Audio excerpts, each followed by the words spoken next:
kwivuza hakiri kare. Icya kabiri, kujya hanze ya topic, kujya hanze insanganyamatsiko twiyemeje. Uri bujye hanze insanganyamatsiko haguruka mwambure mikoro. Icya gatatu, umuntu wese agomba kuvuga ikintu agakurikizaho umurongo, zaba muri Qur'ani cyangwa se muri Bibiliya. Uvuga nta gihamya ndahaguruka mubwira nti aho ngaho rwose bibatanga icyanditswe. Insanganyamatsiko ya none, ku munsi w'ejo twaganiriye kuri Yesu. Yesu ninde? Yesu ni iki? Mwese mwarakurikiye ikiganiro cyagenze neza. Uyu munsi turaganira ku nsanganyamatsiko igira iti inzira y'ukuri iganisha abantu ku Mana ni iyihe? Mu yindi mvugo, idini yemewe, idini y'ukuri yemewe ku Mana ni iyihe? Niyo nsanganyamatsiko y'uyu munsi. Ntatinze bavandimwe rero, ku ruhande rw'abakristo mwahisemo naze hano iminota 20. Ikaze.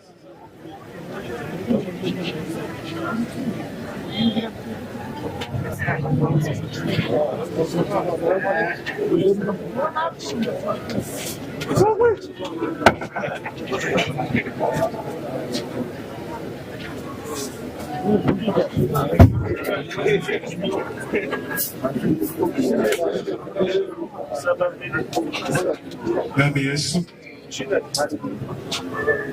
reka ari wowe wivuga uyu munsi, haba ari njyewe. Mwami, sindi intyoza mu magambo abyemera, ariko ni wowe nyine ubasha kumpa imbaraga zo guhagarara hano nkaguhamya. Wowe namenye, wahinduye ubuzima bwanjye, wankuye mu mwijima w'icuraburindi. Reka uyu munsi wigaragaze. Mwese mbifurije amahoro y'Imana abane namwe. Ngiye kuvuga Yesu, munyihanganire, ntabwo mbona aho mpera. Yesu ni mugari. Yesu iyo ngiye kumuvuga ndareba nkavuga ati Mana, vuga ibitangaza byawe, vuga uko wavutse, vuga uko wabayeho, vuge se uko wahoze.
ndi umuntu w'umugabo ukomeye ntabwo njya nshobora no kuririmba n'abantu. ntabwo yarira.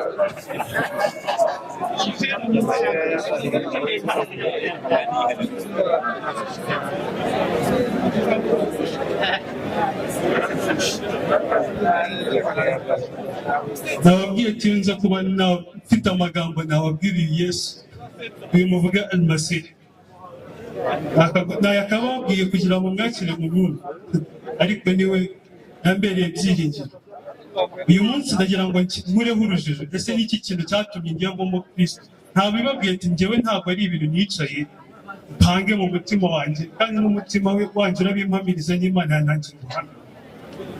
njyewe ubwo mwicaye hano muvuga ati ko Rasul yari icyitegererezo gikomeye cyane. A very great example. ushobora kudusomera Suratul Ahzab, ni sura ya 33 umurongo wa 21.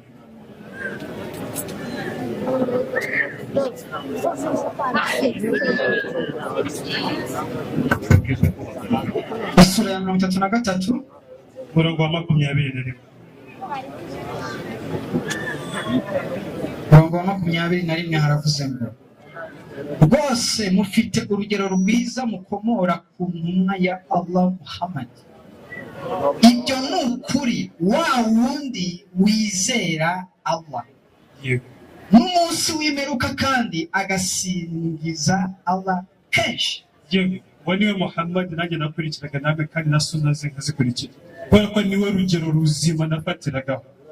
In fact mwebwe muri hano imani yanyu tuzi ko nta imanimetre ibaho. ntabwo wafata imani ya Alhaji Sege na imani ya Tayyib uzishyire ku kigereranyo uvuga ati bafite imani nini, bafite indi imeze gutya.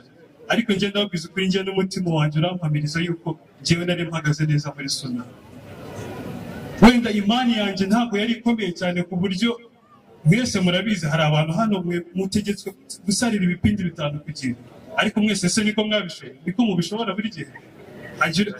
ubihamya yuko kuva yavuka buri umuyisilamu kugeza n'ubwo yasengeye ibipindi ku gihe nk'uko Rasul abimusaba, namanika urutoki. tegereje, namanika urutoki. Okay, that's what I thought. ariko njyewe no muri imani yanjye ntoya ko nagenze, niba munshinja ko mfite imani ntoya yuko nanyweye urumogi, nararunyweye. In fact hano mufite abasheta bakomeye rwose muri ku murongo. abana banyu ntabwo ngiye kubacira urubanza, ntabwo ngiye kuvuga ati ngo ntunge urutoki runaka na runaka, ntabwo muzi ko twabisangiye. ariko se mwambaza ati se barabiretse simbizi, ariko njyewe ndahamya Yesu Kristo wambatuye mu izina rya Yesu Kristo. uwo Yesu niwe wampaye umwuza, niwe wampaye umunezero. nari mfuye ndushye ndemerewe, iyo nza kuba mbigumamo ntabwo nari kuba meze abirinduta, iyo wenda nari kumera nka Kabila, kandi Kabila twirwa tumubona hano, ejo yarimo asahura amafaranga hano. ariko Imana ishimwe, Yesu Kristo wambatuye mu izina rya Yesu Kristo, uwo niwe nza kuvuga hano. ariko muri iyo sura wavuze, nagira ngo usomere umurongo wa 36.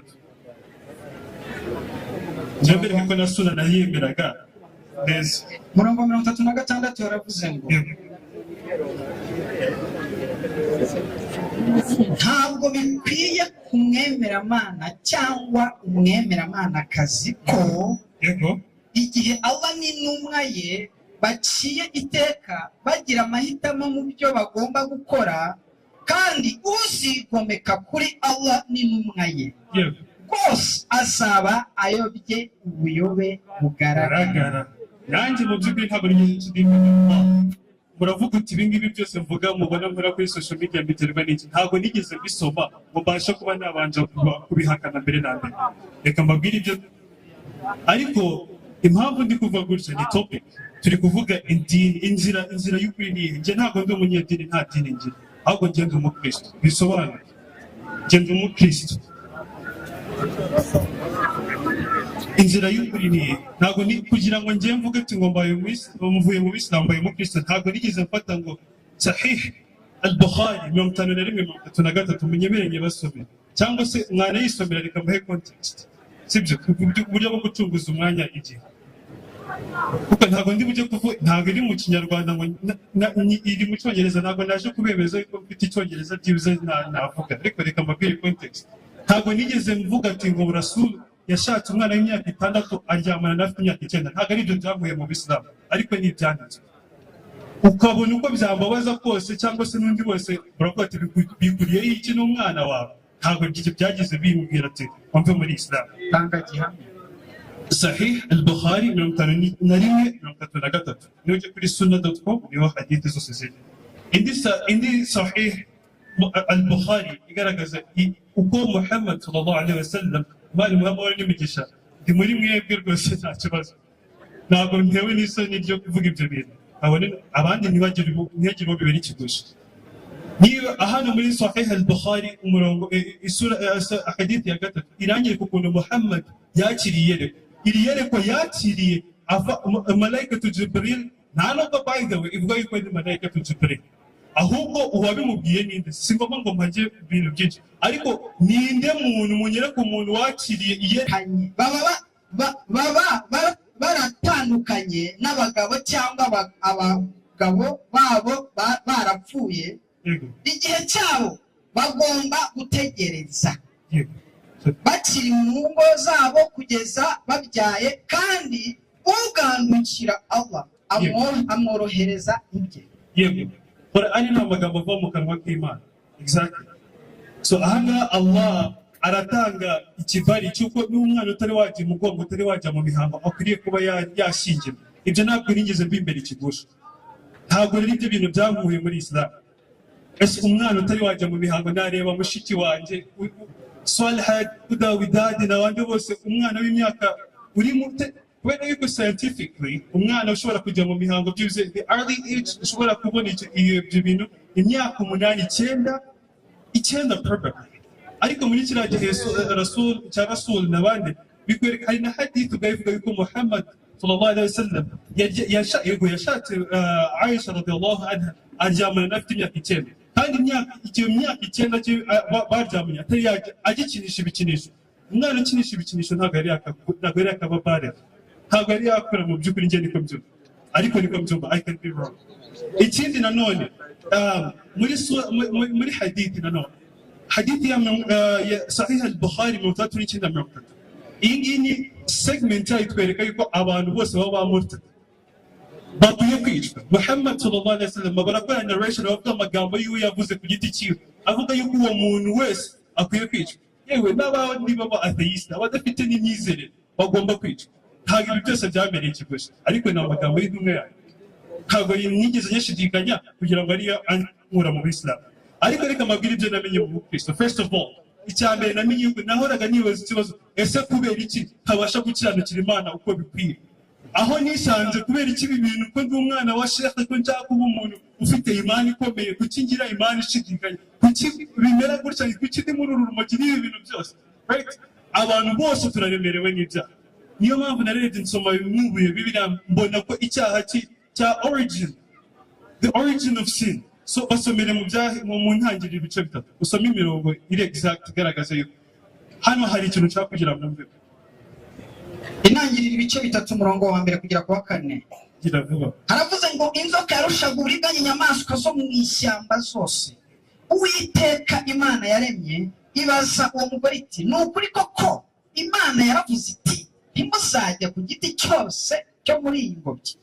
Uwo mugore arayisubiza ati, imbuto z'ibiti byo muri iyi ngobyi twemererwa kuzirya, keretse imbuto z'igiti kiri hagati y'ingobyi nizo yatubwiye iti ntimuzazirye, ntimuzazikoreho mutazapfa. Murakoze. Nyemerera hano ngiye kubahereza context, ngiye kubahereza kubera uburyo gucunguza uburyo umwana. Hano kuko Imana nyuma yuko yatumye bano bantu yaremye ba mbere Adamu na Eva, by the way Qur'ani nta nubwo muzi izina ry'umugore wa Adamu, ntayiririmo, nurinyereka I don't know.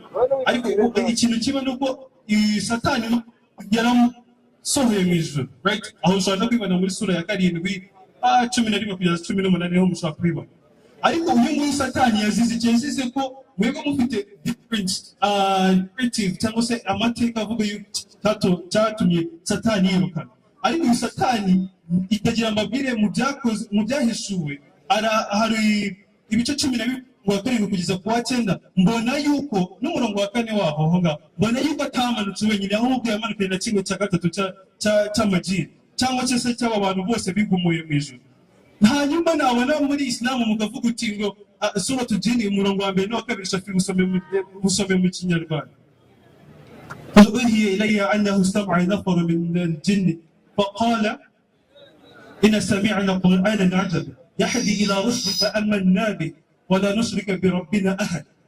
شافي سوما mu Kinyarwanda uwo murongo wa 1 na 2 surati Jinn isura kangahe? Murongo wa 1 na 2 Kinyarwanda.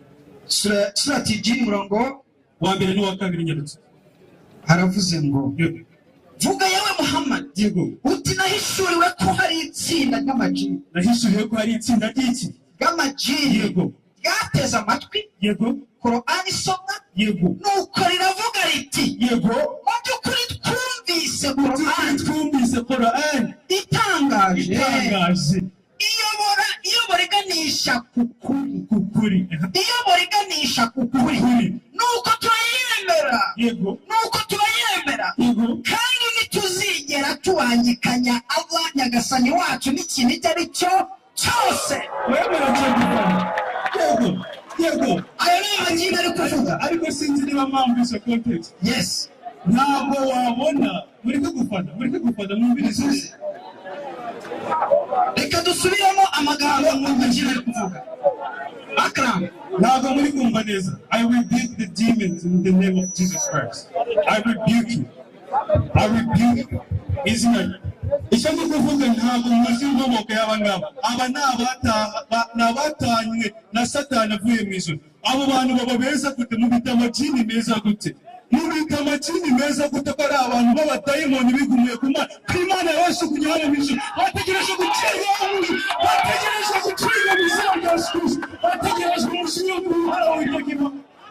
Gute abayisilamu meza? Gute amajini gute abayisilamu meza? Shitani w'igumuye ku Mana. That's how you know. Akram, hari ikintu numvishe mahanga. Yego. Numvishe ko amajini asangiye n'abasilamu Imana imwe. Iyo tawhid muri kuvuga yuko Imana ari imwe. Agute amajini yizera mu Mana. Abayindawe ni ukubera ko batazi Imana ya nyayo. Yego nyine ayo majini yayobotse Islam yumva Muhammad arimo arasoma recitation. Gute amajini ababigumiye ku Mana w'Abayisilamu. Gute mu bita abantu beza. Aba ni abadayimoni turabazibukira mu izina rya Yesu Kristo. Reka mbabwire hari ikintu cy'ingenzi noneho muri Bibiliya yanjye harimo isezerano rya kera n'irishyashya. Reka mbabwire iyo nsoma isezerano rya kera ye babawe baravuga uti genda ukureho buriya bwoko burimbura umumaro. Sibyo mubona ntabwo. Ariko Yesu araza ababwira muri Matayo ati jewe nize kuzuza I am the fulfillment of the Old Testament. Arabwira ko we ntabwo aje kuhinyuza amategeko ahubwo aje kuyubahiriza. Basomere muri Matayo shafi jinya. Twagiye muri Matayo iminota ejo ko mwanyemereye iminota 2 na shafi nyarutsa. Matayo ibice bingahe? Shafi ibice Matayo ibice 5 murongo wa 17. Matayo ibice 5 murongo wa 17 kugera ku 18 haravuze ngo mwitekereza ko naje gukuraho amategeko cyangwa ibyahanuwe. Sinaje kubikuraho ahubwo naje kubisohoza. Kandi ndababwira ukuri yuko ijuru n'isi kugeza aho bizashirira amategeko atazavaho n'inyuguti n'imwe cyangwa agace kayo gato kugeza aho byose bizarangirira. Hanyuma shafi basomere. Reka mbabwire namwe Luka ibice 22 murongo 20 haravuze ngo umva gatoya mugere iminota 2 mugere iminota 2 Luka ibice 22 murongo 20 haravuze ngo n'igikombe akigenza cyo bamaze kurya ati iki gikombe ni isezerano rishya. Yo mu maraso yanjye ava ku bwanyu. Izina rya Yesu. Shafigira vuba. Abaroma ibice 10 murongo wa 4 haravuze ngo kuko Kristo ari we amategeko asohoraho uwari w'amategeko asohora kandi niwe uhesha niwe ugira ute ubu niwe uhesha uwizera wese gukiranuka kuko Kristo ariwe amategeko yose asohoreraho kuko Kristo ariwe wese amategeko asohora ugarukiraho kandi niwe uhesha uwizera wese gukiranuka uwizera wese niwe uhesha gukiranuka Yesu Abayahudi 8:13 baravuze ngo ubwo Uwiteka yavuze ati isezerano rishya ibyo bigaragaza yuko yashaje igishaje kiba kikaba gikuru kiba cyenda gushira Pawulo yandikira Abagalatiya 3:24-25 aravuze ngo ubwo nibwo buryo amategeko yatwereye umushorera wo kutugeza kuri Kristo ngo dutsindishirizwe no kwizera Kristo ariko kwizera kumaze kuza nitwaba tugitwarwa na wa mushorera Rengano nombereke Qur'ani mwebwe nta isezerano rya kera n'irishasha mufite ahubwo mureba mukavuga ati iryasohotse mbere iryasohotse isura yaje mbere yasohotse nyuma ahubwo mwebwe ibyambere byari byiza ibyanyuma biba bibi suratul tauba bara amategeko arimo kwica hariya muri suratul tauba sura ya nyuma Muhammad yaje yongera iminota 2 ube 3 mereza biko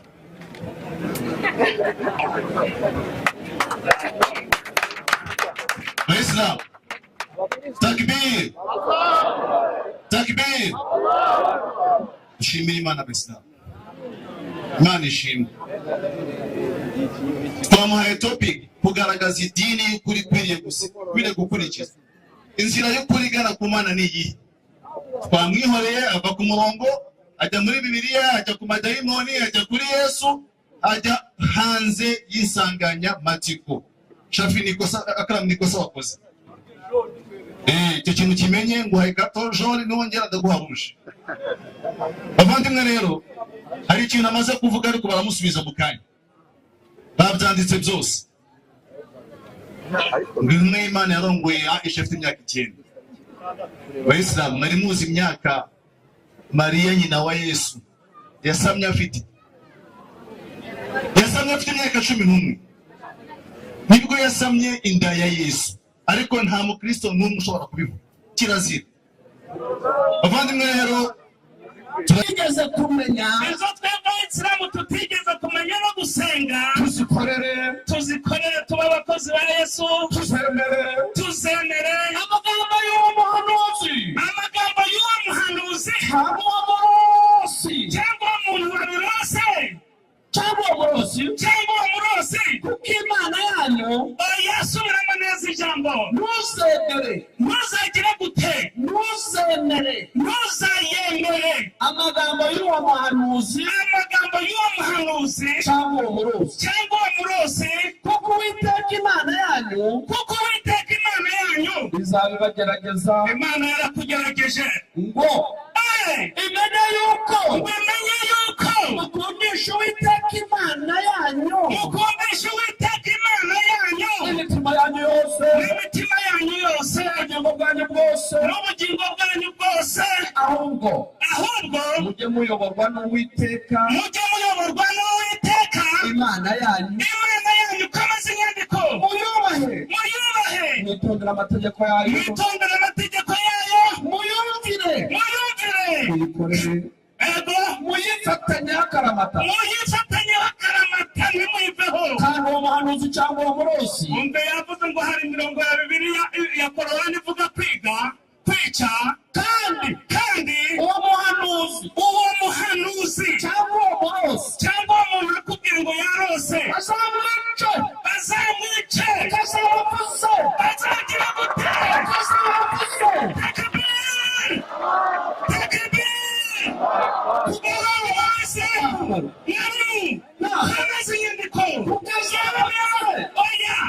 Yeremiya 29 ariko komeza ntacyo kuki bazamwica kuko azabavuze ibyo kubagomeshereza Uwiteka Allah subhanahu wa ta'ala yavuze ngo Yesu ni inzira ukuri n'ubugingo Korani 12 aya 108. Korani igice cya kuri Muhammad noneho tujye kuri Muhammad. Korani 12 surati Yusuf. Yego surati Yusuf 108. Vuguti iyi niyo nzira yanjye. Inzira Muhammad yahawe tugeza mu ijuru. Mamagarira kugana Allah. Kugana Allah. Kugana Yesu. Kugana Allah. Shingiye ku bumenyi buhamye njye n'abankurikiye aribo Bayisilamu. ubutagatifu n'ubw'Imana kandi njye sindi mu babangikanya Imana. Mwarimu wanjye na Yesu iyo nzira yarayigaragaje. Yohana 17:3. unabwo bugingo buhoraho kumenya ko Imana y'ukuri yonyine ari wowe Mana y'ukuri yonyine. bakamenya no hatugari we Yesu Kristo. Ako kantu gasubiremo neza bakamenya nande ari watumye n'uwo watumye ari we Yesu Kristo. Amen. Jesus is the prophet of God. Yesu ni intumwa yande y'Imana. Ako niko gakiza. Reka ninjiye mu mateka rero umuvandimwe Purana yantangiriye avuga ku byerekeranye na Pawulo, avuga ku byerekeranye n'ibintu by'ibigirwamana abantu basengaga kera, ariko ntabwo ndi bubisubiremo. Ndavuga akantu gatoya cyane. Abagereki n'Abaromani nibo bazanye iri dini ry'Ubukristo, nibo baryigishije. Bari bafite ibigirwamana basenga 7 kuva ku wa mbere kugeza ku munsi wa 7. Icya mbere bacyitaga ukwezi. Ijambo lendi mu Gifaransa bivuga lune Dieu, ni imana y'ukwezi. Mardi ni Marsi Dieu, ikigirwamana bitaga Marsi. Mercredi ni Mercure Dieu, ikigirwamana bitaga Mercure. Jeudi ni Jupiter Dieu, ikigirwamana bitaga Jupiter. Vendredi ni Venus Dieu, ikigirwamana bitaga Venus. Samedi ni Saturday, ikigirwamana bitaga Saturne. Dimanche ni Deus Mansus, imana y'izuba. Noneho babiha iminsi y'icyumweru. Mwumve iri jambo muritega amatwi, hanyuma muze kumva n'icyo Korani bivuga. Lundi, mardi, mercredi, jeudi, samedi, dimanche. Mwumvise akahe kagambo kagaruka? Ni di. Iriya di ivuga Dieu. Lundi ni lune Dieu, imana y'ukwezi. Noneho Mwenyezi Mungu Subhanahu wa Ta'ala azana isura 112 iherwa na de. Kul huwa Allahu ahad, Allahu samad, lam yalid wa lam yulad wa lam yakul lahu kufuwan ahad. Takbir.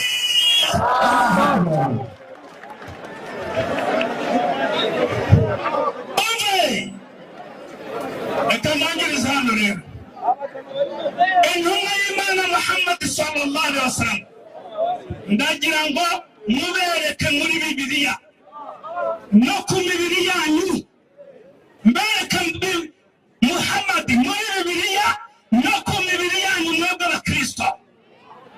Ndashaka Abayisilamu iriho, ndashaka Abayisilamu batatu abo bavuga ubutumwa. Ngwino.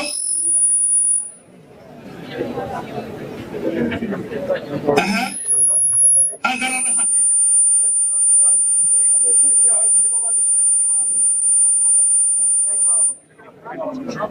abana baje twese bamubwiye ngo igisha ikintu. Ndashaka n'abakristo batatu b'abavolonteri, turaza kubereka, hari agahembo babageneye b'abavolonteri batatu gusa b'abavolonteri, kugira ngo twerekane ibitangaza biri ku mibiri yacu, biri muri Korani, biri muri Bibiliya. volontaire. Très bien. Hagarara abantu nawe.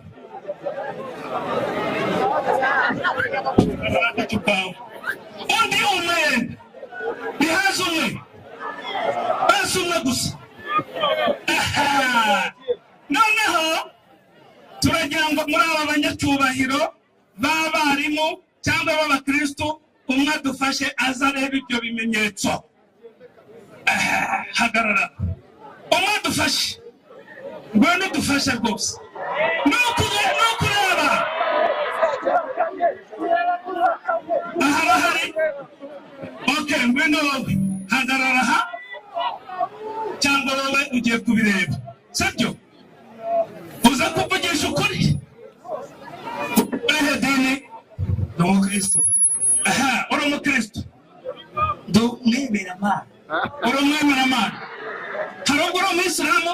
Ntabwo ndi umuyisilamu ariko ari aho bita abakristo ariko ubu nabaye umwemeramana. Utaza kubera ndaza gushaka undi. Ariko mu badamu b'abakristo ntawaza akadufasha koko. Ngwino dufashe. Oya ni ibisanzwe kabisa. Ni ibisanzwe ngwino dufashe. Ngwino dufashe. Aha, reka tumureke. Noneho dufate uyu nguyu. Ngwino. Uri umukristo? Cyane. Uri muri iyo dini? Ndi umukristo kandi nzahora ndiwe. Ndakwemeye cyane. Ureba bano bagabo? Aha. Cyahirya kabisa. Ujya uvugisha ukuri? Cyane. Uvugisha ukuri ndaza kuguhemba. N'umwembe Yesu yarampe. Urakoze cyane. Hagarara hano. Cyangwa se reka uyu mudamu. Okay, wowe guma aho ngaho. Kuko ariho nsemberayeho, guma aho ngaho kabisa. Aba ni abakristo bagenzi bawe. Aba ni iki? Ni abayisilamu. Bavandimwe b'abayisilamu n'abatari abayisilamu, Bibiliya na Korani igaragaza umusilamu uwo ari we kandi mu buryo buri ku mubiri w'umuntu. Korani 48:29. Surati Muhammad. Korani 48:29. Yego marimo Muhammad ni intumwa ya Allah. ni intumwa y'Imana. Abari kumwe nawe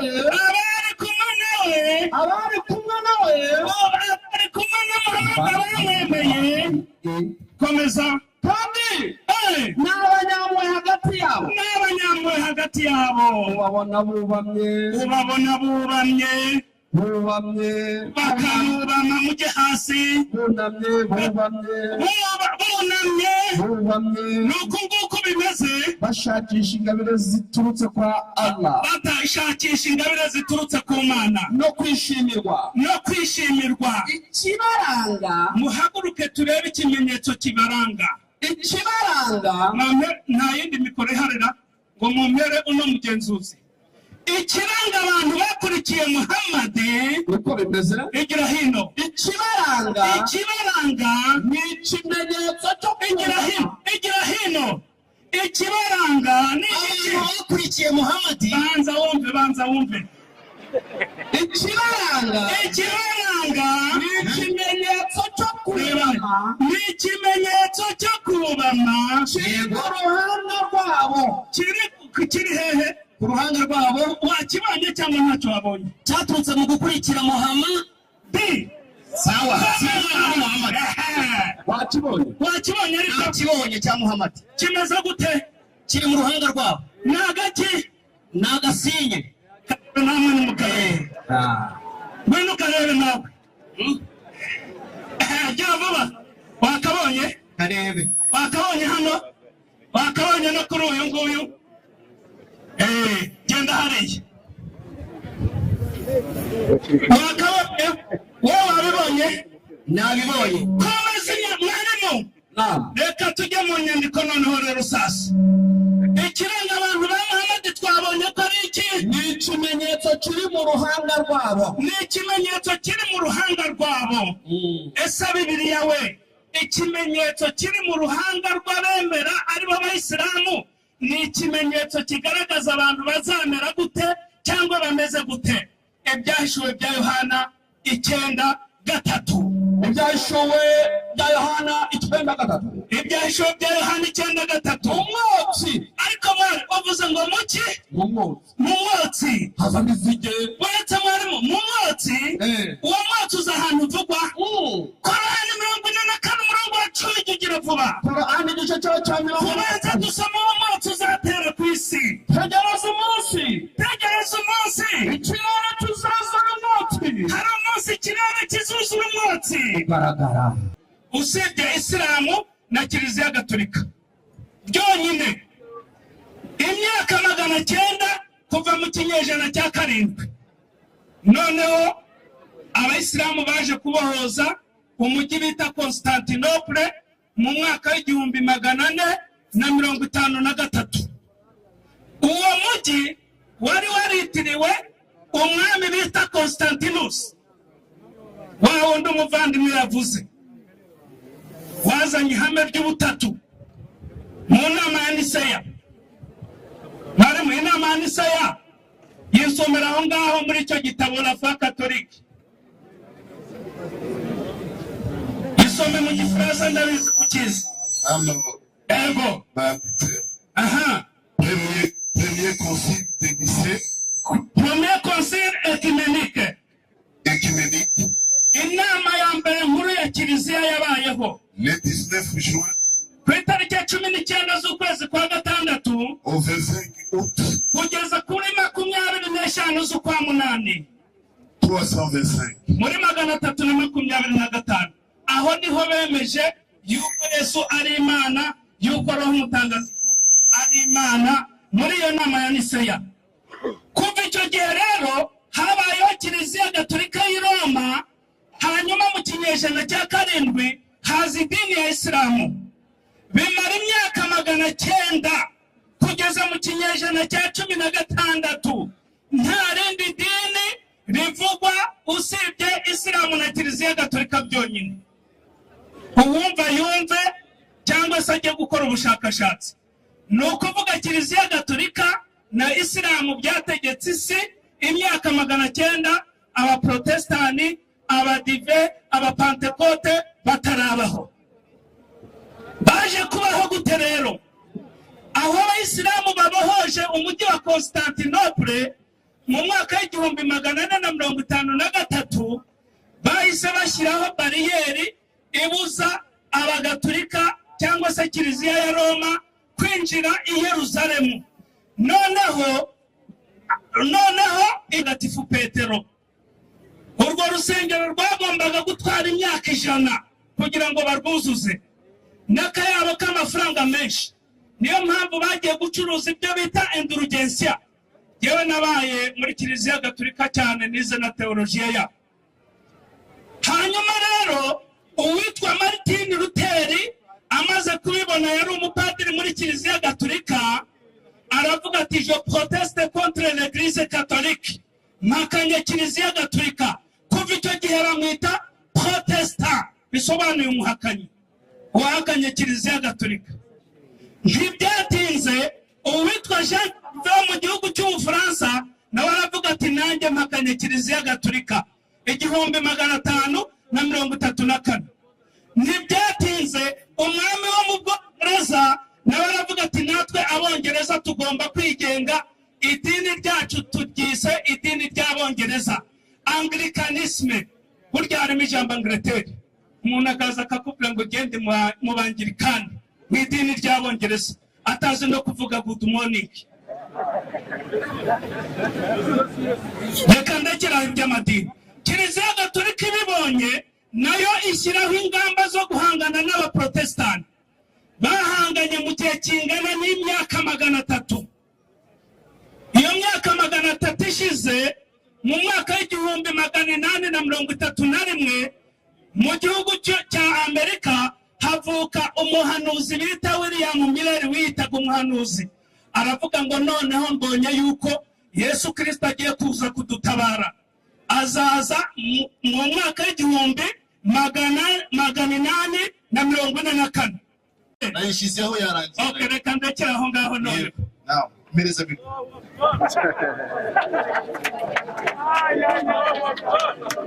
Bavandimwe rero, icyiciro cya mbere kirarangiye cy'amasomo yacu.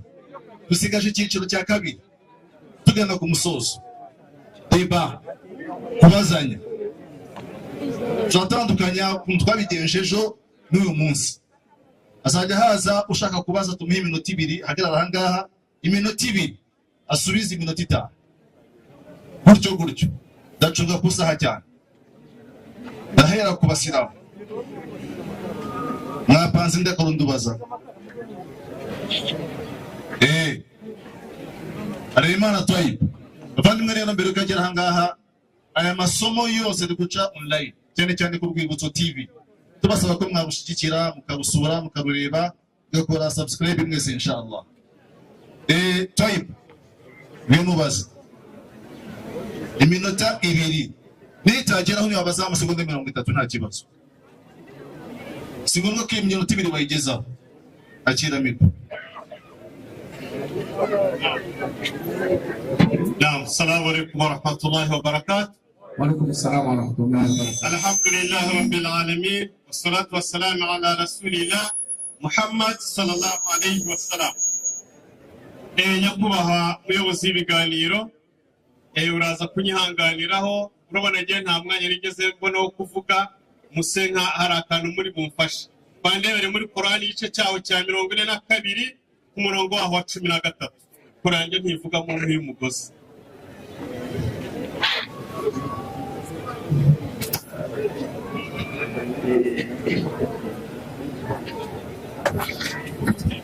Korani 42:13. Korani igice cyo cya 42 ku murongo waho wa 13. Yabashyiriyeho mu idini, Imana iravuga iti ibwira Muhammad, iramubwira iti nabashyiriyeho mu idini ibyo yaraze. Ibyo yaraze nde? Nuhu. Ibyo yaraze Nowa. Rugongo Muhammad ibyo yahawe ni kimwe n'ibyahawe Nowa. Komeza. Nibyo twaguhishuriye, kandi ibyo ngibyo ni nabyo byahishuriwe Muhammad. nibyo twaraze Ibrahim, ndetse ibyarazwe Muhammad, byahishuriwe Muhammad ni nabyo byahishuriwe Aburahamu cyangwa se Ibrahim na Musa, ndetse ni nabyo byahawe Mose na Isa, ndetse ni nabyo byahawe Yesu. Rugongo ibyahawe Muhammad ni kimwe n'ibyahawe Yesu. Rwa 23. Abagalatiya igice cyaho cya mbere ku murongo waho wa 23 haragira ngo iki? haranditse hagira ati nimwumve neza, haragira ati keretse kumva gusa. Wali Paulo bivuga, abamvugaga bati, keretse Paulo igihe yavuga ati keretse abantu bamvugaga bati uwaturenganyaga kera none arigisha iby'idini yarimburaga kera. Arimo arigisha iby'idini yarimburaga kera. Kandi twese mu mateka turabizi neza ku bantu bize amateka, Paulo yarimburaga idini rya Yesu. Nasabaga umuyobozi w'ibiganiro niba ari hafi amera kira mu mboza akabazo gatoya.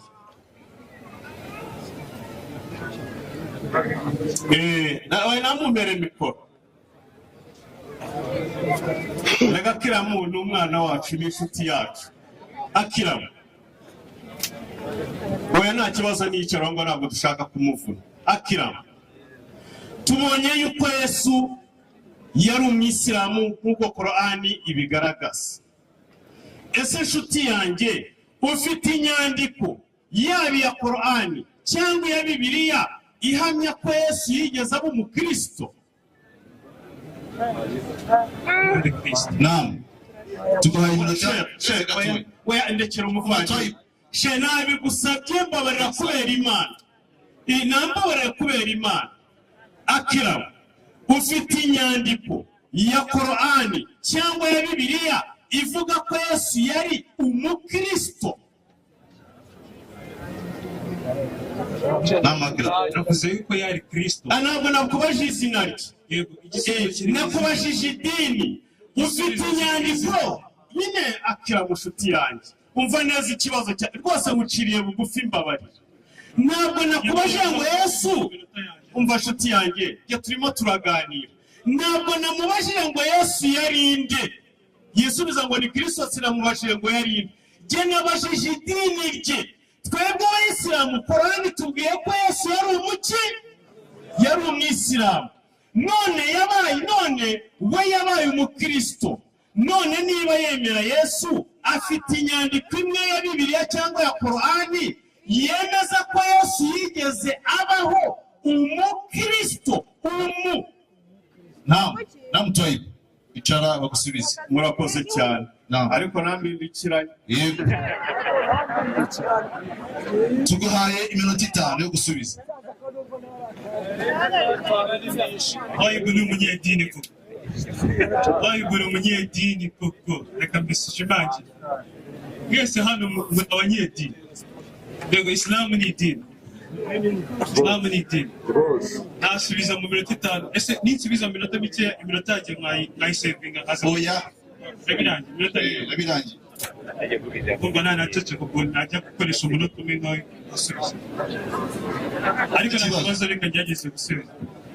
Icyo ndi kuvuga hano, Fransa binyandika ivuga ko Yesu yari umukristo. Yesu yari Kristo. Kristo bivuze Mesiya. Cyangwa ejo nabaje kino kibazo nta murigeze kinsubiza. Navuze Islamu muvuga ko Yesu ari Kristo. Uwo Kristo bivuze anointed one, wasizwe. Ese Islamu bivuga ko yasigiwe gukora iki ni ikibazo mutabona igisubizo muri Korani. Kubera yuko ibigaragara yuko Yesu ari Kristo ni byose. Shafi, bashakire nawe muhaye mwanya. Mwemeretse gufana amabwiriza. Ababyeyi banjye mwe bashiki banjye namwe bose bari n'abategarugori. Reka mbabwire. Ese reba Yesu, Mariko ibice 14 umurongo wa 34 kugeza kwa 33. Reba ukuntu umutambyi mukuru amubaza ati ese are you the Messiah, the son of the blessed one?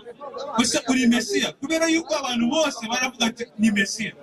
Nababwiye inkuru yuko nababwiye amateka avuga ati nta muntu wigeze wiyitirira rino zina wigeze ubambwa ku musaraba. Muri kumva nta muntu n'umwe wigeze wiyitirira rino zina ajye ku musaraba. Ariko Yesu wenyine niwe wakomeje kuvuga ati you said it, wabivuze ubwawe. Ahangaha arashimangira yuko we ubwe aravuga ati I am the Messiah. Nicyo kintu cyonyine yagiye arinda ko ajya ku musaraba bajya kumubamba ataravuga sindiwe.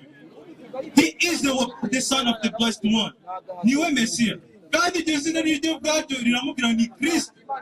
Ntabwo akeneye kuba umukristo, ahubwo twe turamukurikira ko ari Kristo. Twebwe turaba Kristo ko twakurikiye uwo Kristo. N'icyo mutumva, mufungure amatwi mu izina rya Kristo. Warumbajije umurongo ugaragaza icyo Kristo yasigiwe. Yego. Luka 4:18 haravuze ngo umwuka w'Uwiteka ari muri njye. Yego. Nicyo cyatumye ansigira kugira ngo mbwirize abakene bwiza. Yego. Yantumye. Yego. Kumenyesha imbohe zibohorwa. Yego. N'impumyi zihubuka. No kubohora. Ibisenzegeri. No kumenyesha abantu. Iby'umwaka umwami agiyemo imbabazi. Yego. Amaze kubumba igitabo, agisubiza umurinzi w'inzu arica. Amen.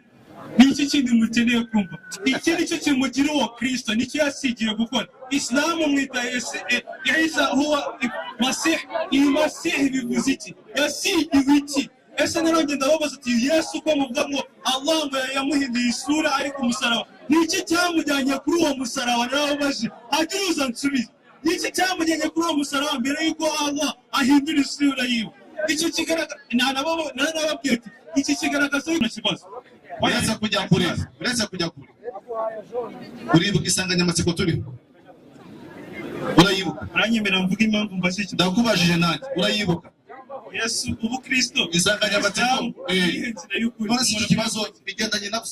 Reka nkubwire impamvu bigendanye. Niba bitagendanye nabyo sinkwemerera. Uranyemera nkubwire impamvu bigendanye. maze ikibazo kigendanye inzira y'ukuri ikwiriye gukurikirwa n'iyi. Nyemerera mubwire impamvu mbaje cya kibazo. Ntabwo mubajije impamvu, ndashaka wijya hanze ya topic. Sobaza ikibazo cyawe.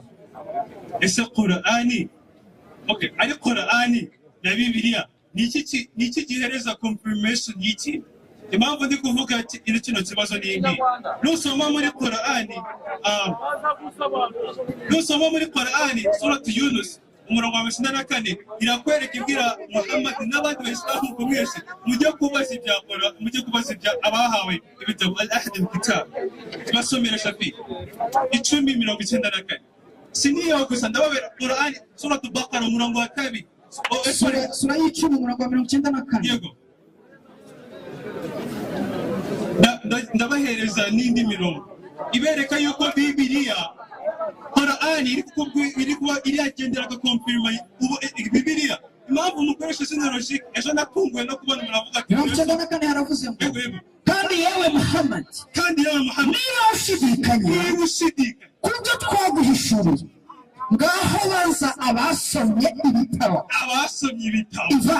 Ivanjiri Taurati mbere yawe Muhammad mu by'ukuri wagezweho n'ukuri guturutse kwa Nyagasani wawe. Bityo ntukabe mu bashidikanya.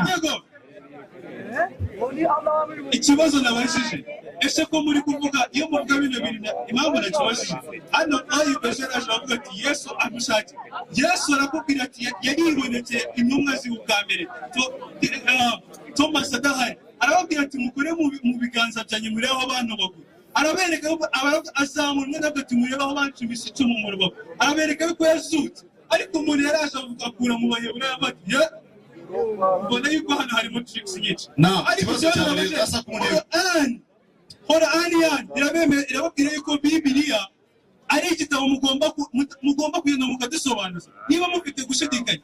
Noneho ndababaza ati se iyo Taurati na Injili ni iyihe? Ko iyo muri uyu munsi muri kurwanya ibivuga ukuri ni iyi. Ntabwo akoze cyane. Ikibazo wacyumvishije. Ese Bibiliya niyo Injili? Bibiliya niyo Injili. Injili iri mu oya abaragusubiza ushaka wese ntabwo dupangiye gusubiza. Abasilamu ninde uri busubize kira kibazo? Naam.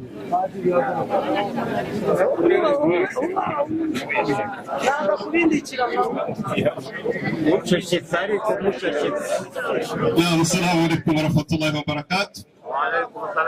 Shafi nani Akram namushimiye yarabonye Sege agiye guhagarara ariko nshuti yanjye ubundi wari warifuje Sege aravuga ati ndashaka Toyib ariko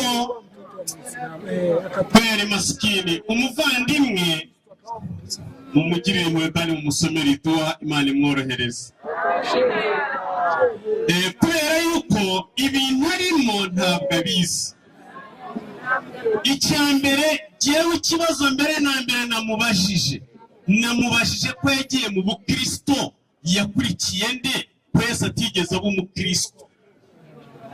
Arangije aravuga ngo Yesu ntabwo nigeze mubaza amazina ya Yesu, ntabwo namubajije ngo Yesu ni Mesiya, ntabwo namubajije ngo Yesu ni Kristo, namubajije idini rya Yesu. Mu gihe yakurikiye idini rya Yesu niba aragiye mu bukristo yari kutubwira ati Yesu yari umukristo. Noneho yatubwiye ngo yari Kristo, ntabwo nari namubajije amazina ye. Nshuti yanjye Qur'ani yagaragaje ko Yesu yari umuyisilamu. N'abandi bagenzi bawe mugendera hamwe n'abagushyigikiye ugende ubabwire yuko iki kibazo bayobye mu gihe bagiye mu bukristo kandi Yesu atarigeze aba umukristo. Icyo ni icyambere.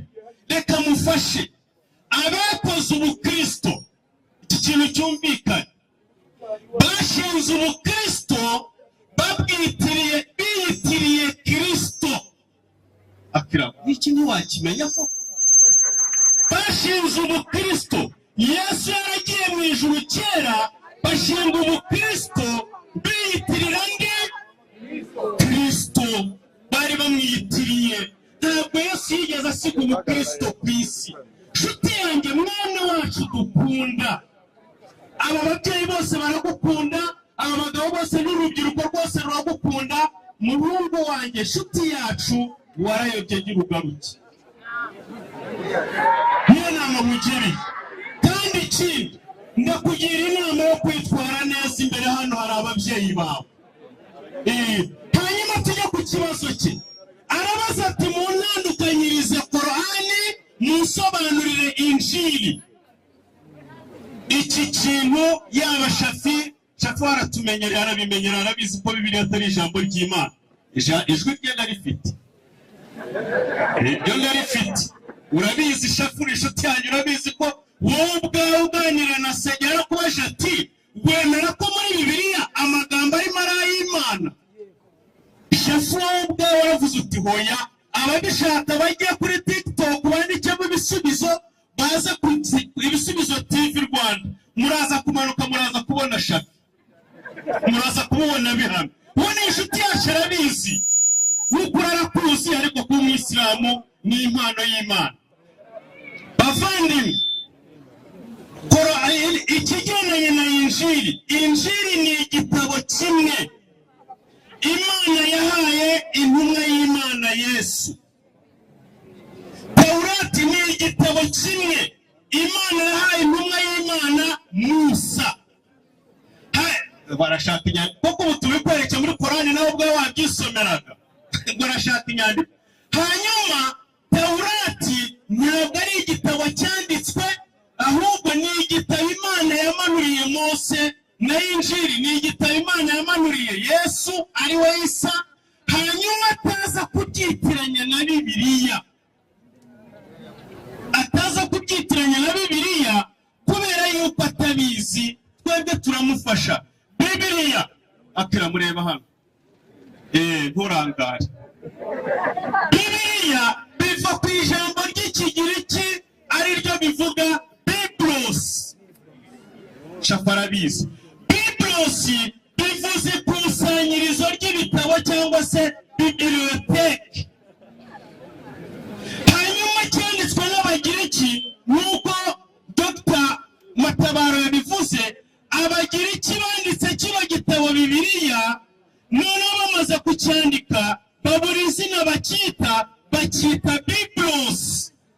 Nshuti yanjye rero, ndabona umuyobozi w'ibiganiro yahageze. Niwumva Taurati ntukajya wumva Bibiliya, niwumva Injili ntukajya wumva Bibiliya, kuko Injili ni igitabo kimwe kandi amavanjiri muvuga ni menshi. Assalamu alaikum wa rahmatullahi wa barakatuh.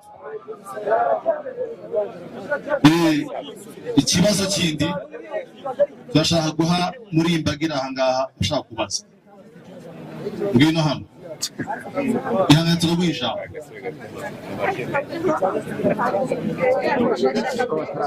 Witwa nde? Nitwa Zakai. Zakai. Irindi?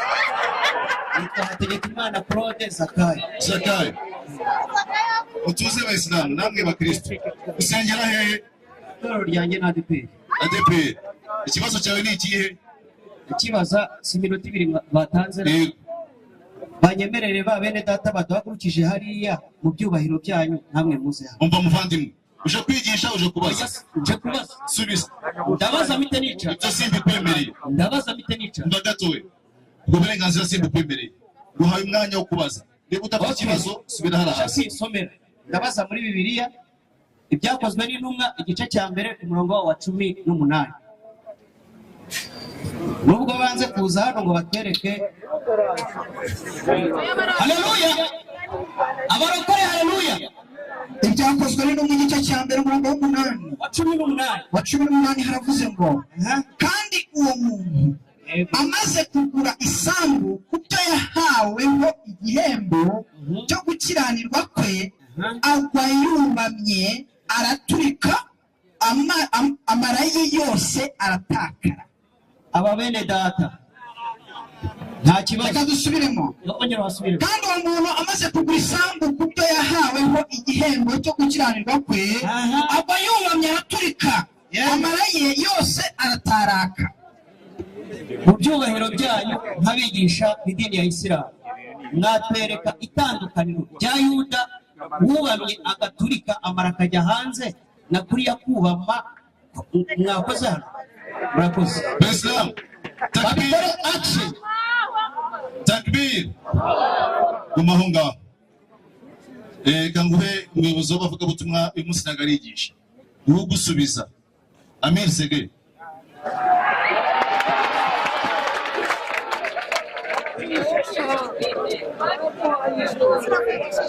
ugume hamwe ntuhunge ushikame sawa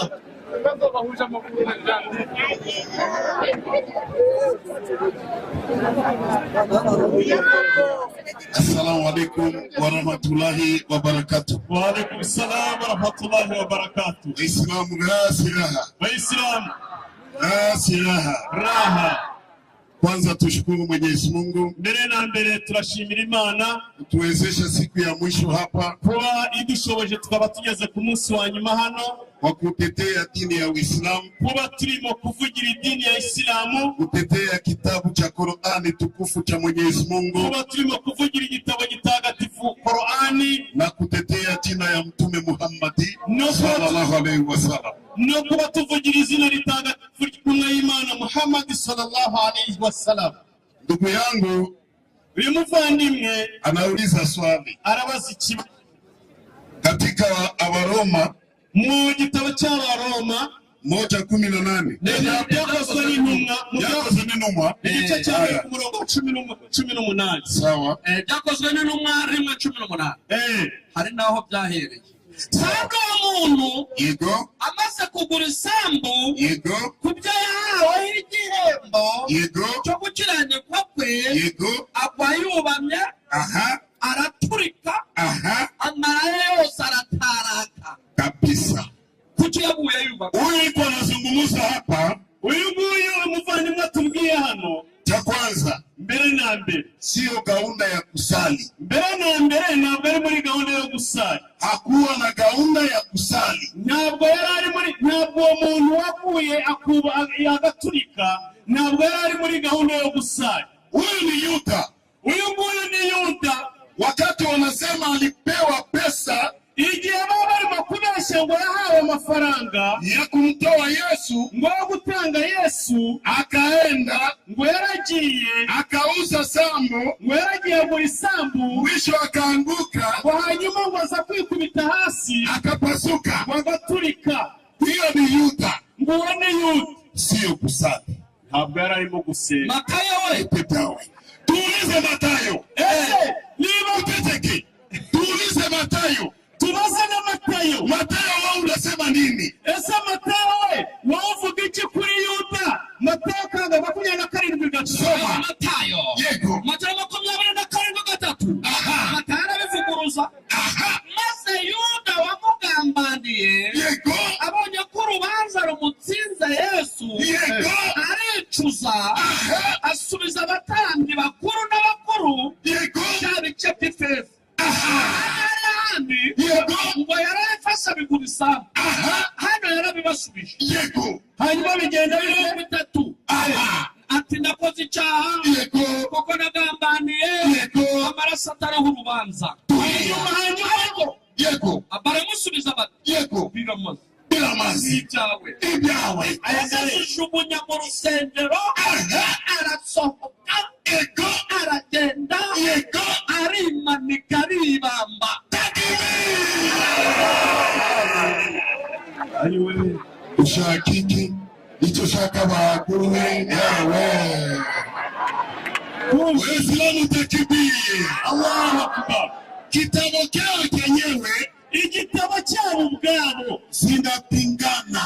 inyandiko zabo za Bibiliya ziravuguruzanya.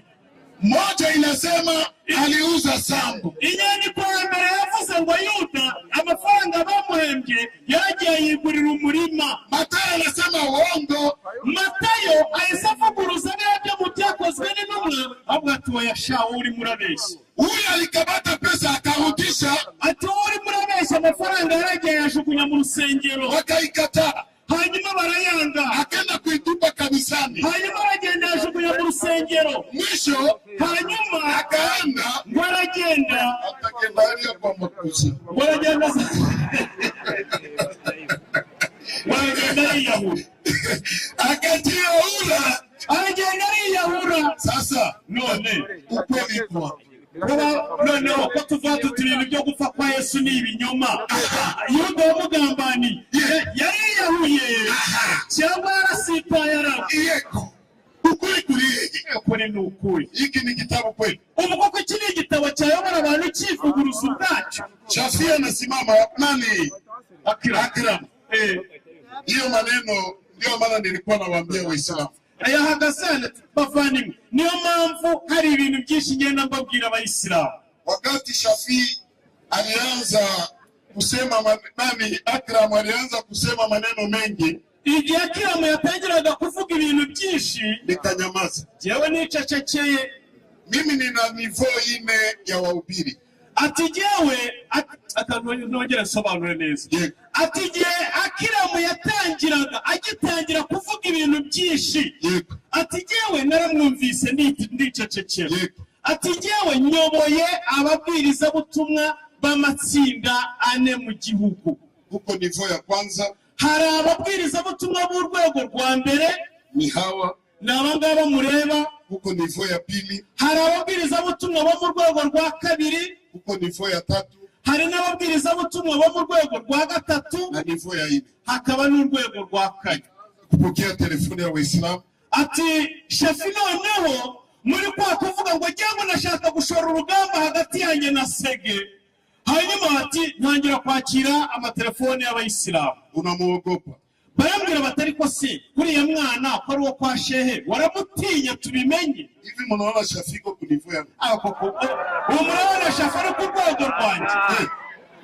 Ati umurabona mwegwangana n'uyu mwana nigishije ejo bundi. Akram kweli ko niveau yangu? Ati Akram koko murabona ari umwana uri ku rwego rwanjye ku buryo nahangana nawe.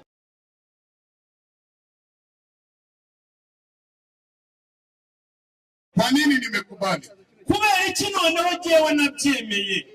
Ni kufanya dawa. Ni ukugira ngo nkore ibwiriza butumwa. Kusimamisha hii uongo. Kugira ngo mpagarike ibi binyoma byo kuri TikTok ibyo no kuri YouTube. Na Waislamu wenyewe walitafuta kudanganyika. N'Abayisilamu bari batangiye gusa nkaho bagira urujijo. Wamujue. Bahita bamusobanukirwa ko nta kirimo. Hivi amuyamujue. Ubundi mumumenye. Si mnamuona? Ubundi mumusobanukirwa. Utaongeza tena kudanganyika.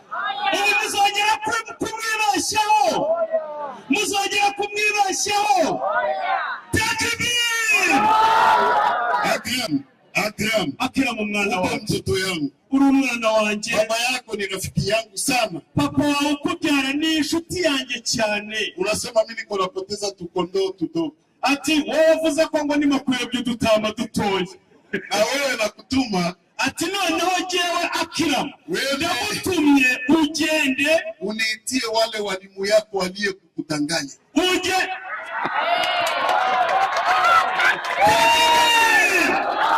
Nakasobanura none. Uretse nabwo nabisobanura abatabizi. Yes. Ati ndagutumye Akram umuhungu wanjye. Genda umbwirire babandi bakomeye bakuyobeje. Yes. Abari bo basakiyewe ni mu rwego rwowe mufitiye imwe ntabwo ari wowe. Nabo cyatumye tumuhamagara. Nabo byatumye twebwe ubundi we yasabye. Nabo byatumye twebwe ubundi we yasabye yuko ashaka gushora urugamba kuri Sege. Noneho turavuga tuti reka uyu mwana tumutumire mu mbaga y'Abayisilamu bose gutya bamuzenguruke hanyuma turebe ko bamwica. Ntuzongere kubeshya mbere ya Muhammadi. Kuruhusu wauwe. Mbere ya Muhammadi kuruhusu wauwe. watanze uburenganzira bwo kwica abantu batamukurikiye. Batasoma. Genda usome Bibiliya. Luka 19:27. Luka 19:27. Luka 19:27. Uretse na mugabo abanza harambuye. Ntabwo byo ntabwo bindi. Ntabwo mutegereza. Cyangwa batabiza zazambaza. 19:27. Yego. Kandi Yesu ati abazi banyu. Uyu si Muhammadi. Uyu nguyu bivuga ntabwo ari Muhammadi. Ni Yesu. Ni Yesu. Usikie. Ni Yesu muri Bibiliya yabo byivugira. Hapa Muhammadi atazaliwa. hano Muhammadi yari ataravuka. Msikie sheria Yesu alitoa. Mwumve itegeko Yesu yashyizeho. Soma. kandi babanzi banjye Yego. batakunze ko mbategeka Yego. nimubazane hano Yego. mubicira imbere yawe.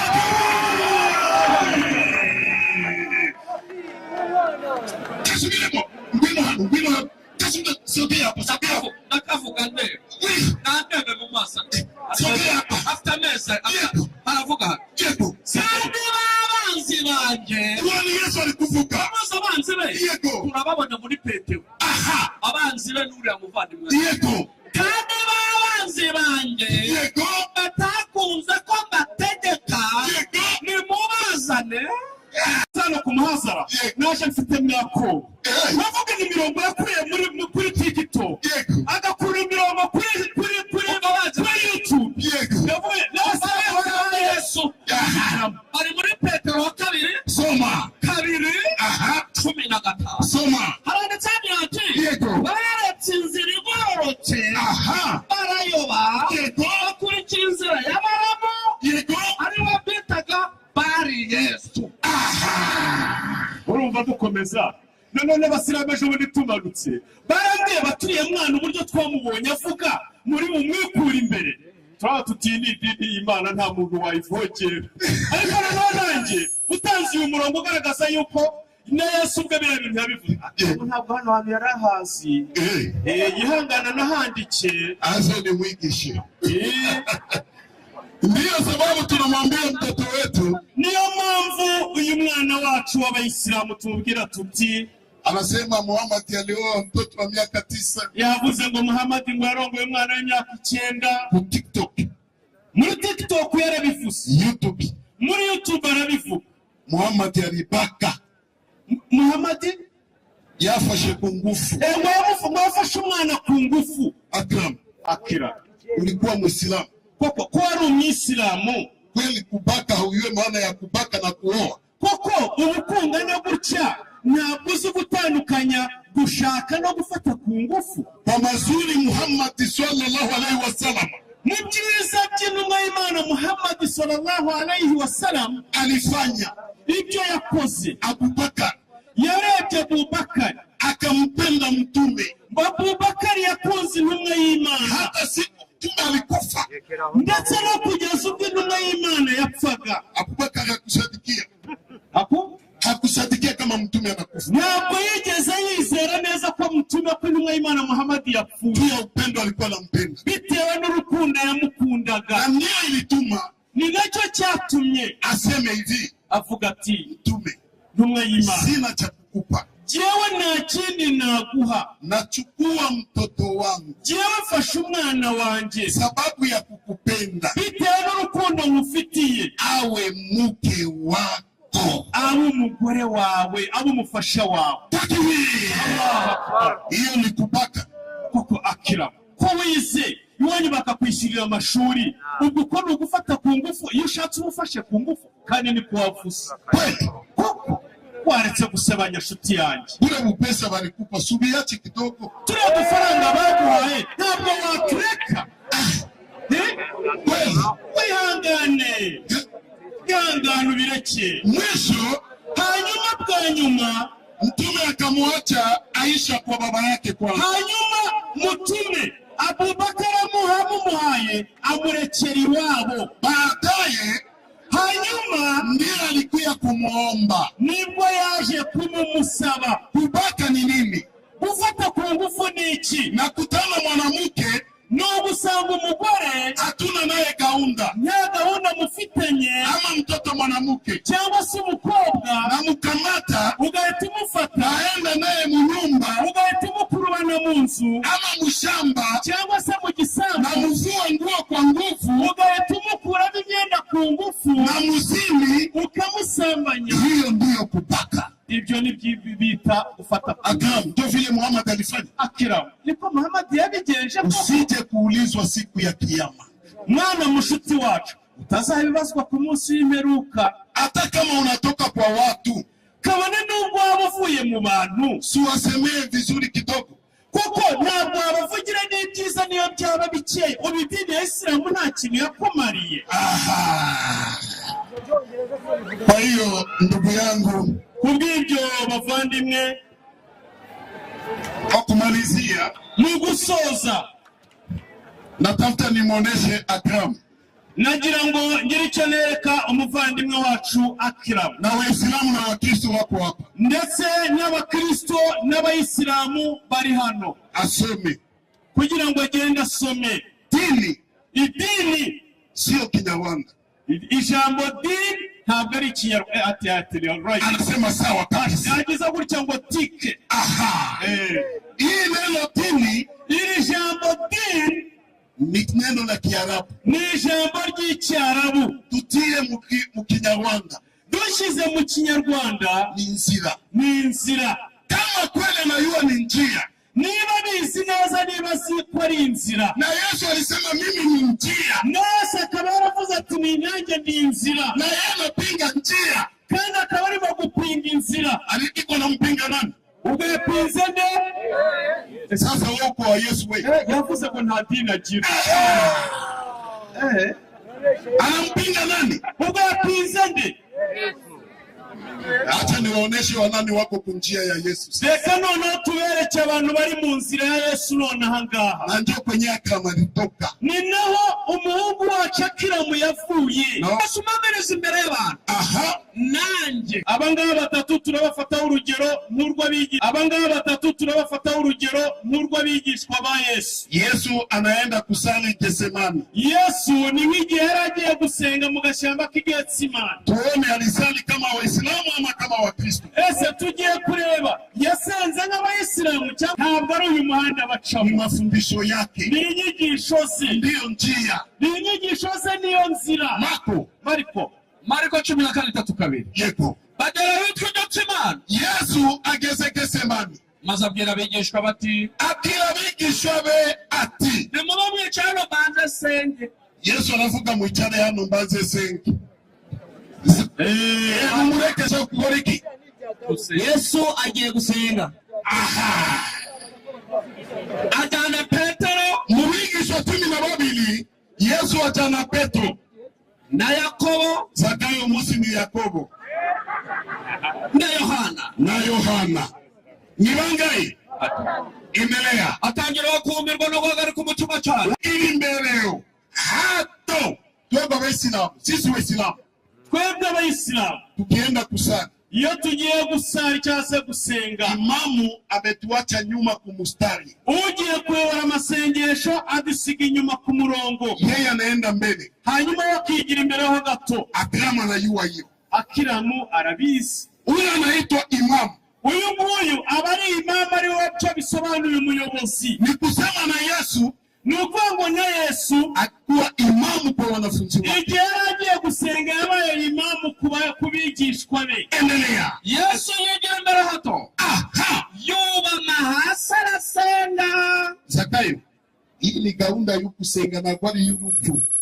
Ntabwo ari ubu. Yesu tasubiramo, yigira imbere hato, yubama hasi yego arasenga. Zakayo, Yesu yarasengaga yubamehe. Vuga. Ati ni hasi. Yarasengaga yubamehe. Mumwegere. Yasengaga yubamye. Nyine hariya ngo Yesu yasenze yubamye hehe?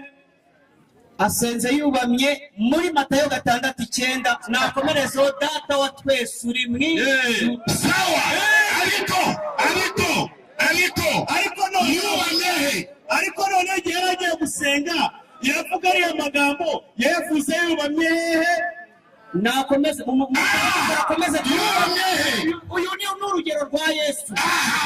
Bikora vuge. Sawa. Wa twese uri hehe? Mwijuru. Sawa. Akiramu nani hagani Zakayo? Yego. Uyu yaje amuhagarariye Akiramu. Yego. Zakayo, Yesu Bibiliya ivuze yuko agiye gusenga yubamye hehe?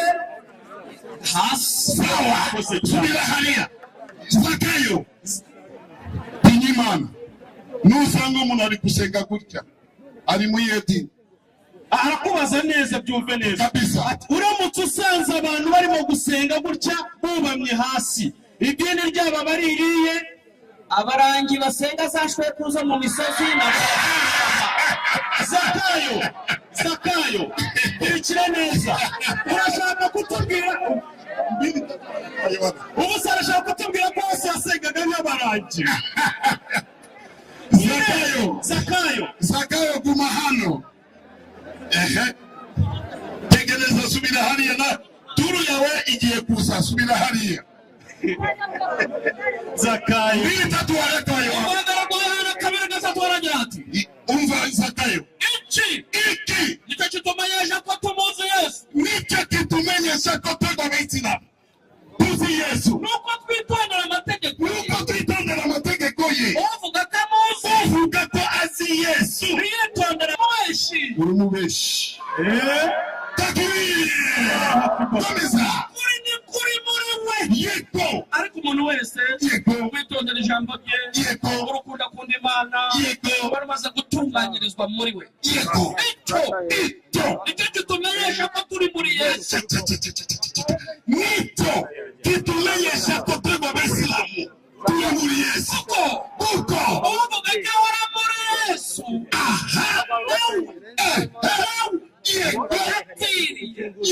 Kugenza uko Yesu utizera cyangwa utabizi, yakwemezwa ibyaha bye na bose, akarondorwa na bose, bishobwe mu mutima we bikerurwa, maze nawe Zakayo agiye kwikubita hasi yubamye.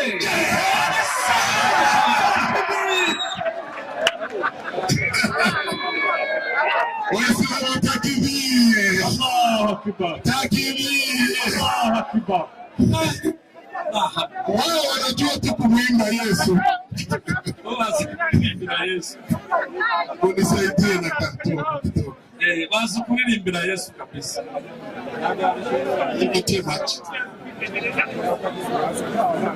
Nawe kuhamagaye wakane Yesu mbere y'abantu.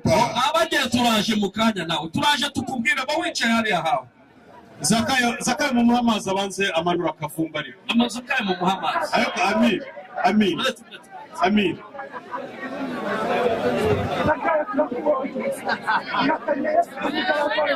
Waislamu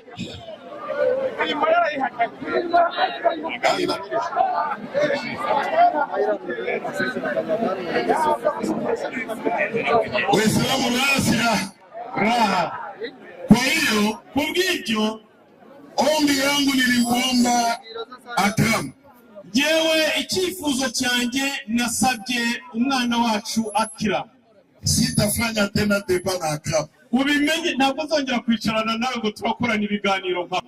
Nataka walimu wake. Ndagutumye ndifuza abarimu bawe. Wakati ya mwezi Ramadhani. Ndagutumye mfasha nibura mu gisibo mu kwezi kwa Ramadhani. Waislamu wana pesa. Abayisilamu bafite ubushobozi, hawatawaomba hata franga moja. Ntabwo bazabasaba icyo ari cyo cyose. Depense yote. Buri icyo ari cyo cyose bazakenera. Ni Waislamu. Abayisilamu bazagikora kama vile walifanya hii. Ni nk'uko n'ubu bakoze ibingibi. Hii yote ni pesa ya Waislamu. Ibi byose biteguye hano ni ku bushobozi bw'Abayisilamu.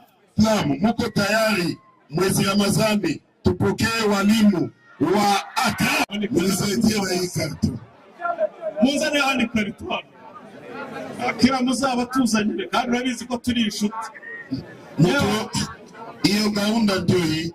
Kode ya wahubiri. Ati kode y'ibwiriza butumwa. Hii ndio kode ya mihadhara. Iyi niyo kode y'imihadhara. 450. 450. Ariko uvuga gake bandika. 450. 70. Hanyuma 70. 850. 450. 70. Wallahi Waislamu nilifurahi sana. Waislamu nishimye cyane. Jana ejo tulitangaza hii kode. Twabatangarije iyi kode. Ili pesa ilienda inaingia. Rwose amafaranga mwadushyiriyeho mpaka saa 9 ya usiku. Byareze bigeza saa 9 z'ijoro mutwibuka. Waislamu wako nasukuma pesa. Abayisilamu mudushyikira mudutera inkunga. sio ile ya kuimba na baadaye ndio kuririmba namumva mu mutwe namumva mu kituza namumva ku mugongo namumva ku kibuno namumva ku bire uramumva ku birenge ni potapota kanda kanyenyeri iyi niyo kode iyi niyo kode 850 ya kanyenyeri na akanyenyeri 182 akanyenyeri 8 akanyenyeri 1 akanyenyeri 450 70 akanyenyeri ugashyiraho icyo wateganije ku bushobozi bwawe ugashyiraho urwego ugakora kuri Yesu. Ku mafaranga ntabwo ushobora kwibagirwa. Ntabwo nahibagirwa. Mudufashe Abayisilamu. Apamiri. Naam. Aba Bayisilamu bose mfite channel yitwa Shishoza TV Rwanda. Yego. Shishoza TV Rwanda. Yego. Ndashaka niba subscribe wenda nk'ijana muri abo bantu bari hano. Kabisa. Zinore Shishoza TV Rwanda. Muzasanga ibihazara, muzasanga ibiganiro byinshi. Kabisa. Muri gukanda kanyenyeri. Baravuga bati igihumbi turagishyiraho. Ndabizizaza mpaka saa 9 z'ijoro. Numva ka telefone ngo tutututu. Nabyuka ndareba ewa na bitanu. Wanga yote mulitupatia mpaka hivi. Amafaranga yose mwaduhaye kugeza uyu munsi. Jana guhera ejo mpaka saa hii kugeza muri uyu mwanya kote yetu kuri konte yacu inafika mu 253,000 bimaje kugera mu 253. Munasikia sisi mambo yetu ni wazi. Twebwe ni ku mugaragaro tuvugisha ukuri ku bintu bimeze. Na ikiendelea nibinakomeza ikibidi wakati ya mwezi Ramadhani inafika pesa inaenea nibigeza mu kwezi kwa Ramadhani ubushobozi twifuza bwageze basi tutaomba tena mtu pesa. Ntabwo tuzongera kubabwira ngo mudahe amafaranga. Tutawaambia muje kumuhazara tukutane na walimu wa Akram. Tuzababwira bati muze kumuhazara abarimu ba Akram tugiye guhura nabo noneho nibo rwego rwa. Wakati watu wako wanatusaidia, mu gihe abantu barimo kuza badutera inkunga, tunaomba kila mtu yuko hapa. Twasabaga buri wari wese uri hano. Dada yangu, mushiki wanje, kaka yangu, murumuna wanje, baba yangu, papa wanje, kama wewe sio Muislamu, niba utari Umwisilamu, unataka kuwa Muislamu, ukawifuza kwibera Umwisilamu, kuja hapa mbele. Ngwino hano imbere tutagufungira. Ninde ushaka kuwa Muislamu? Ninde ushaka? Takbir!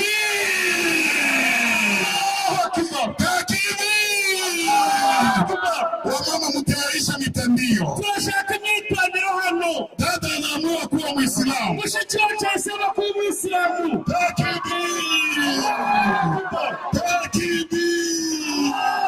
Allahu Akbar, Allahu Akbar, Allahu Akbar.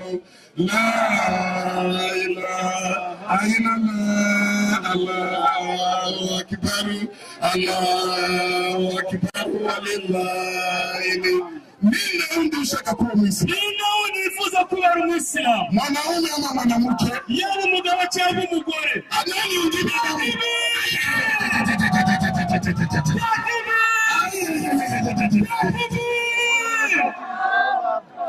Umpatie man.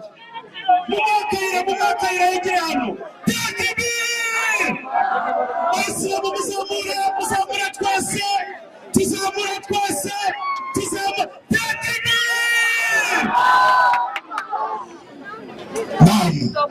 Ni wakati tuninde ushaka kuwa Muislamu kabisa.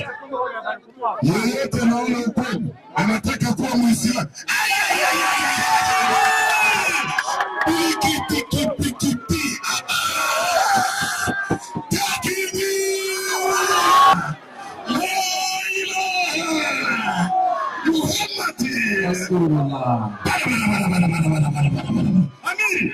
Amiri, uyu Muislamu aravuga mumbabarire mumpa amahirwe. Buri mugabo uwo ari we wese uzinjira idini akamwambika ikanzu n'ingofero. Abagore bari badutwaye bari baturushije. Uzi ko umugabo wacu tutari tumwambitse. Yiyemeye ikanzu n'ingofero. Kanzu yawe n'ingofero yawe irahari. Nina undi abasigaye kuta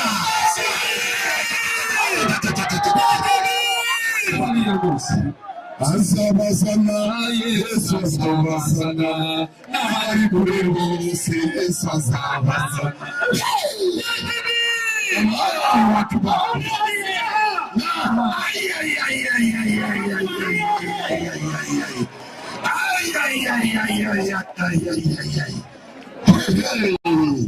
ibintu birashushe muri Karabayi ninde wundi ushaka kuba mu Isilamu Mziki barakallahu fik ninde wundi ushaka kuba mu Isilamu nani wengine wanataka kuingia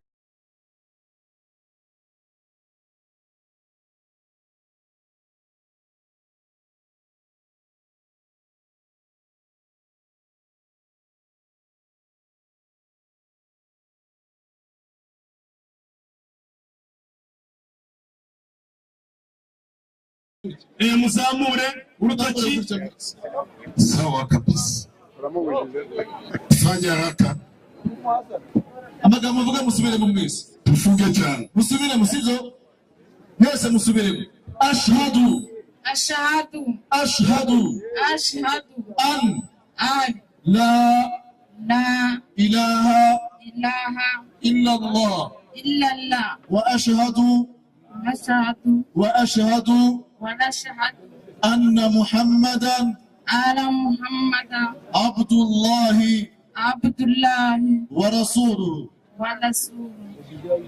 ndahamya mvuge cyane ndahamya mbikuye ku mutima ko nta yindi mana ikwiye kusengwa mu kuri uretse Imana imwe rukumbi nanahamya ko Muhammadi na Yesu ari intumwa z'Imana Imana niyo nkuru Allahu Akbar Naam tayari mwamaze kuwa Waislamu mu mazina ya Kiislamu uzi niye zina ya Kiislamu ushaka tukwite kuva uyu munota naam amin wabu Aisha. aha yafashe izina rya Aisha nawe niye zina ya Kiislamu ushaka Jazila. Aya nawe niye zina ushaka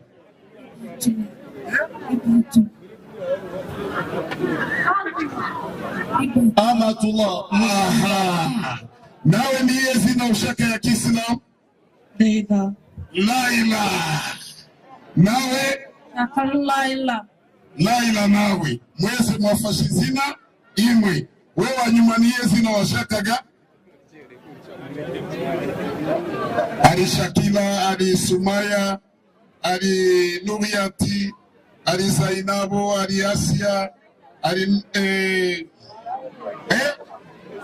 Fatuma niye mazina hiyo yose tuwavuze reka witiremo izina Aisha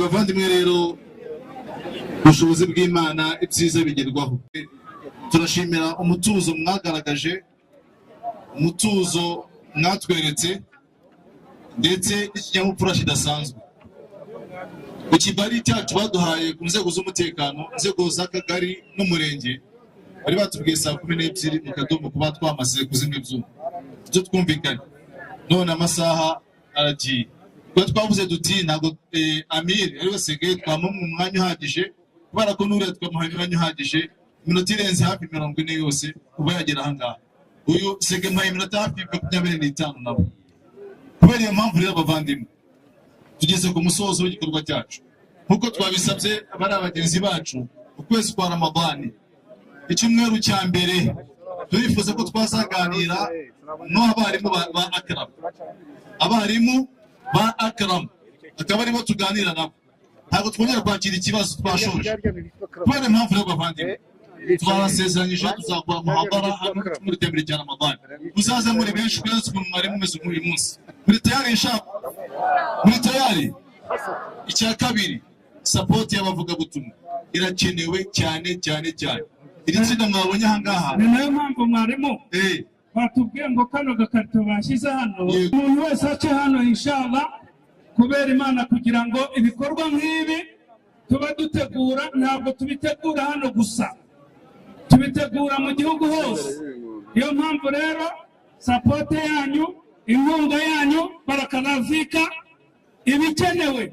Buri wese ufite icyo Imana yamushoboje inshallah atambuke hose, ugende udusezeyeho nimba ibyo twakubwiye byakunejeje, kandi nizera ko mwese byabanejeje inshallah cyane. Hano hari akantu twashyize hano kugira ngo buri muntu uwo ari we wese ushaka gusapotinga ibi bikorwa bya dawa aza kugira icyo ashyiramo.